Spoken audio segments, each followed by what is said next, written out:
ইরি ধান। আলহামদুলিল্লাহ, এবছর ধান অনেক ভালো হয়েছে আল্লাহর রহমতে। কারণ অন্যান্যবার দেখা যায় যে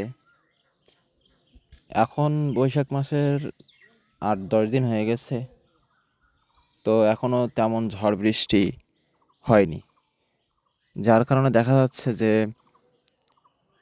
ধান শীষ থেকে ঝরে পড়ে যায়নি, অথবা কোনো গাছও মাটিতে নুয়ে পড়েনি, যার কারণে কৃষক ক্ষতিগ্রস্ত তেমন হয়নি। তো আলহামদুলিল্লাহ, এজন্য ধান অনেক ভালো আছে।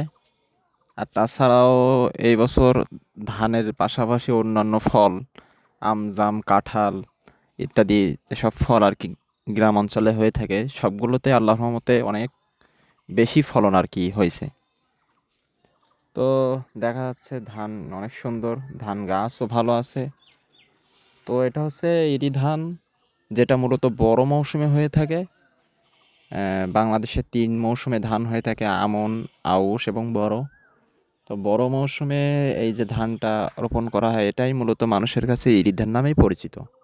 কারণ 1960 সালে যখন ইন্টারন্যাশনাল রাইস রিসার্চ ইনস্টিটিউট থেকে আহ, অধিক ফলনের জন্য যে উচ্চ ফলনশীল বীজ উদ্ভাবন করা হয়, তো সেই বীজগুলো নিয়েই কৃষক চাষাবাদ করে অধিক ফলন লাভ করে আর কি। সেখান থেকেই এই মৌসুমের নাম মানুষের কাছে ইরি ধান নামেই পরিচিত, বা ইরি ধানের মৌসুম নামেই পরিচিত। এই যে দেখুন, ধানের শীষগুলো সুন্দর, একদম পরিপূর্ণ ধানই আছে, মানে এতে কোনো চিটা নাই, সম্পূর্ণ ধানই আর কি। এই যে আমার সামনে এই যে ধান দেখছেন, এটা মূলত বিরি ধান 108, যেটা মূলত গ্রাম অঞ্চলের রসসভার নামে পরিচিত। মানুষ বেশিরভাগই এখন এই ধানটাই চাষ করছে আর কি। কারণ দেখা যাচ্ছে যে এখান থেকে গত 2-3 বছর আগেও মানুষ বিরি ধান 28, যেটা অনেক পরিচিত, সেটাই চাষ করতো। কিন্তু দেখা যেত যে বিরি ধান 28 অনেক পরিচর্যা করার পরেও তেমন মানে চারা গাছ অবস্থায় বাঁচানো যেত না, যার কারণে কৃষক ক্ষতিগ্রস্ত হতো।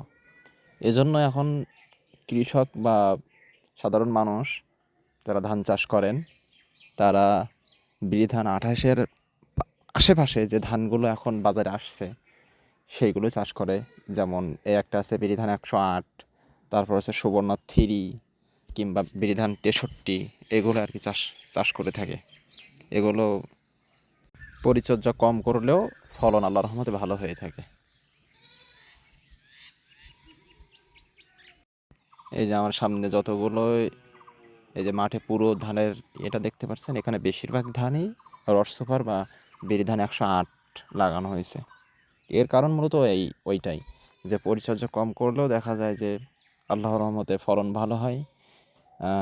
যেটা যে সমস্যাটা বিশেষ করে বিরি ধান 28-এর ক্ষেত্রে হয়ে থাকে, এই সমস্যাটা এই ধানে মূলত কম আর কি। তবে আল্লাহর রহমতে এবছর ধান ভালো। তো কথা হচ্ছে যে মানুষ আল্লাহর এই বরকত নেওয়ার পরে কতটুকু তার শুকরিয়া আদায় করতে পারবে, অথবা ধানের যে ওসর কিংবা জাকাত আছে সেটা কতটুকু আদায় করবে, তার উপরে নির্ভর করবে যে আল্লাহর বরকত আরও সামনের দিনে আমরা কেমন পাবো, সেটাই আর কি। তো আলহামদুলিল্লাহ, আরও একবার যে এবছর মোটামুটি সবার ধানই অনেক ভালো হয়েছে।